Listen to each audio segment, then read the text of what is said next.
I tried to watch that Abercrombie documentary. I got through like 10 minutes. I was like, all right, I'm not doing this. I just wanted to be like nostalgic, but no, they're just gonna talk about white people the whole time. I'm like, all right, whatever. Is it stupid? I was like, I just want to see the story. My dad loves Abercrombie and Hollister because they have like the dad lounge chairs. Yeah. And so whenever he would like get forced to take me and my sister shopping, he's like, "Can we go there?" And my mom was like, "No, that's so expensive." And he's like, my "They have chairs."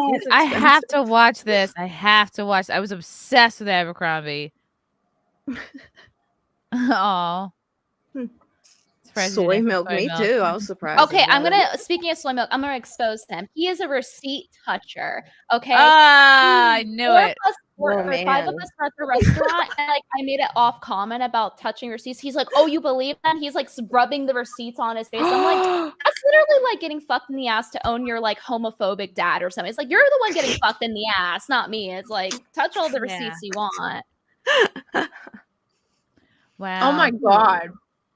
Yeah, they're just like why does everything have to be inclusive with everything? Abercrombie was just its own thing. Like, who cares? So you would you'd walk in the store and like the whole store smelled like a hot guy. I love that smell. Yes. I still have that cologne. It's fierce and I love it and I wear it because it's like unisex. Like I still wear it. I love it. I would be like, take all my money, which at the time was $60. Everything I have. The fucking music. Oh, the shirtless guy standing outside. It was so good. It was when life was good. Back in the 90s and early aughts. Yeah, they didn't have any shirtless guys at the one. They had black guys too. They would have occasional shirtless black guy. Like, let's not be rash here. I couldn't afford Abercrombie back in the day. Oh yeah, I would. Thrift store. It was the expensive store at the mall. Yeah, I had to go to Wet Seal instead. Wet Seal? You know that you're getting I loved Wet Seal. I love Charlotte Russe and Wet Seal. Papaya replaced. There's still a Charlotte Russe at our mall, but not Wet Seal. But I don't know if they all closed or just the one at the mall. But there is a Charlotte Russe there still. Papaya is like the new version of that. I had this dress is from there, surprisingly. What's Papaya? It's like a Forever 21 Charlie Russe Wet Seal type of ordeal. Is it spelled normally? Yeah, it's like the fruit. Where did this window go? Here it is. Okay, here we go. You know that you're getting close. Yes, Daddy. Abercrombie. The nightclub beats and bare-chested guys. It was such a pop culture phenomenon. It was an all-American look, and I considered myself an all-American girl. Oh my god, I'm in. Like, I'm sold. Fitch said, we go after the cool kids. God, this is such a flashback. See, I wanted to watch it. I seen this and I was like, oh, cool. And then, no. It makes me uncomfortable because they're probably like 16. As a manager, you have to recruit. No, they're probably 24, dressed up to look like they're 16, kind of like they do for all the teen shows on right, yeah, on TV, yeah. Weren't Adam Krigler and Malin Ackerman like two of the original Abercrombie models? Yes. What? Krigles was definitely an Abercrombie model. He's shy about it because he's trying to like, be about his brains now. But he whatever. hides, I'd be like, yeah, I was. He hides the fact that he was a hot Abercrombie piece for many years. So this is like a Marky Mark situation where you're not allowed to like address the fact that we all knew that he was Marky Mark. Right. Mm-hmm. And this guy with a fucking carnival mustache, this smacks very much to me like the Dear White People show. Yes. Like the white people That's why I show. stopped watching it. I was like, no, I know where this is going. That's good. Wait, and you is this documentary just a bunch of black people calling Abercrombie racist? Basically. Oh God. Got to find the controversy about Look, something. I grew up in the hood and I know several black people that wore Abercrombie. They actually really liked it. Like, I don't know where, like, I know black people that wore Abercrombie all the time. This is a little gay. This is diversity right here. Oh my God. Yeah. Like, what the fuck? That's not just a little gay. That's super gay. This is fucking gay right here. Yeah. This is They're diverse. like progressive before progressive. This is very diverse. Abercrombie rooted themselves in discrimination at every Oh, single level. shut the There's fuck no up. reason people liked that brand. Exclusion is part of our society. Oh, God. Like, white people should have nothing of their own. That guy talking about exclusion. Oh God. Abercrombie said it It's wasn't so that we were dumb. being racially discriminated against. It was that we weren't good looking enough. Like, hey, look, there's Asians Yeah, in there. girl, you're a 5. It doesn't have nothing to do with being black. No, they discriminate against ugly people, period, no matter what color you are. Yeah, it's not a fucking skin color thing. No. So guys, She's coping. I was way too ugly in high school to work there. I actually have some bad news. I'm unfortunately going to have to love you and leave you, much as I am very much enjoying this stream. I'm sorry. It is actually 1:30 in the afternoon. Oh my where I am. God. Okay, that's late. And I have to go and finish some work, which is really sad because I would much rather stay here with you guys.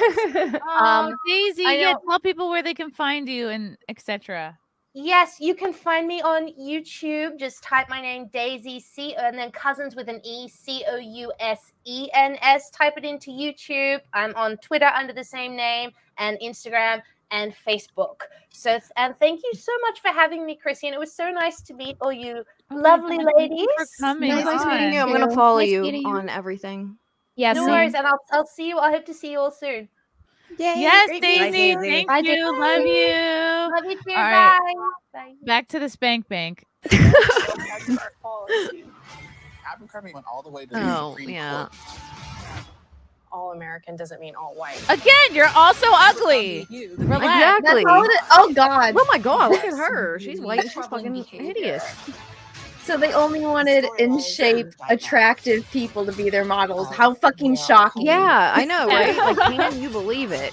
How that's what I mean. Like the Victoria's God. Secret shit, all that is so stupid. When I was in high school, I wanted to work at Nick's Pizzeria in Rockville Center. And I was like, hey, and they literally said to me, like, did they say to my face? No, they didn't even need to say it. I looked around and I go, oh, there's nothing but hot Italian men that are working here. I put 2 and 2 together and I said, please, can I be the cashier? And they were like, okay, fine. And that was it. And it's like, stores are allowed to have a fucking brand. You're allowed to have a vibe. Not everyone needs to be doing everything. By the way, that's such a great business model. We had a shoe store at one of the malls by us that only hired really hot men and then would tell the women how amazing they looked in all of the shoes. And women were coming out with like 20 boxes. It was genius. It was called Backstage, and it was at the Woodfield Mall in Schaumburg. Yes. And that was the best business model That's ever. so smart. People stop being smart. They didn't invent class. They just packaged it. White hot. It's amazing. I'm actually shocked that Netflix is losing subscribers with amazing content like this. Like it's such a brain scratcher. There's actually a great YouTube channel called Company Man, and it's literally everything is the rise and fall of all these different businesses. So it's not surprising that Netflix seems to be taking a page from that guy's channel. Like it's literally the same format that this guy does. Well, did you guys see the meme going around today where it's like the Netflix adaptation? Let me see if I can find it and share it with you guys. It's so fucking funny about, how you have something that's like traditionally all one thing and then Netflix makes everything like black, gay, and it's like, oh my God. A missing leg. Yeah, I saw that. Yes. Yeah, and it's like, oh, everything you liked was wrong. Everything you have nostalgia for is fucking racist or white supremacist. Like anything you grew up loving, like Star Wars, like comic books, anything, movies, TV shows. No, you were racist for liking that. And when fuck all that, we're going to redo it. Well, what's frustrating is whenever a lot of the new stuff acts like they're the first thing to invent putting women or people who aren't white in any content. Like, oh, look, Aloy, like she's the first female video game character ever or something like that. And it's like, man, back in the day, back in the 90s and stuff, there were all kinds of stuff that we watched that had, female leads or shows that were predominantly black and all kinds of stuff like that, but they want to act like that didn't exist and diversity is new now. This is just a new thing. Whoever will they complain about and yell at people about? Yeah. They're gaslighting. Well, no, it's like them going, this is they are transgender gay character in Star Trek. And it's like, really? Because they had that back in the 1960s. But, oh, yeah, that's right. You didn't watch the fucking show, you retard. Right. Aren't they like aliens? Who invented the fucking computer of the Enterprise of all of the starships within Starfleet? Oh, is that a black man? Oh, isn't that crazy? And they did that back in the 60s. So all of these people are just retarded. Yeah. I mean, I grew up in the 80s, all the coolest people that we loved, from Michael Jackson to Michael Jordan to Oprah. I mean, it was amazing. It was an amazing time. Yeah, and they didn't obsess and pat themselves on the back for every like, black or Asian person that they had involved in something. Yeah, it was just seen as normal. And to me, that's the best way to do it, is just treat that like it's normal. Stop trying to like expect an award because you put a black person on your TV show. I mean, that's just How did it's offensive to their talent as well, as you know. It is focus on individuals. To say that the merit of what that person is bringing is not their incredible acting ability or their craft or whatever. It sort of reduces them down to a stereotype and a trope. And I think that's unfortunate for all these people who are doing amazing work, and they're not getting the credit for who they are. They're getting some sort of stereotype award, and that's unfortunate for them. My friend who is black, she just graduated college and she's like going and getting like journalism. She's putting out a resume. She's like, she was sad about it. She's like, I don't know if they're going to hire me because I'm good or because I'm black. Right. And she was just like really sad over it, because you're like making them feel like they did all this work and you're not even going to actually look at it. You're just going to be like, oh, you're black. So, okay. Well, I can tell you, I had an invitation recently to be on a podcast, and the invitation was, oh, we're trying to get, awesome female guests, and here are all the women that we've gotten. And I said, well, I'm not comfortable coming on as a female guest, but I'll come on as a guest. Yeah. And the guy was like, oh, okay. Yeah. Oh, yeah. Thanks for calling me out on that. And it was just, it was like, I'm not, I don't want to be the one to check your box. Like I've had this before, being boards of directors and whatnot. That box. It's you send him a thing, picture of your food. It's like, I'm just coming on as a guest. If you want to have a good guest, I'll be there, but I'm not going to be your female guest.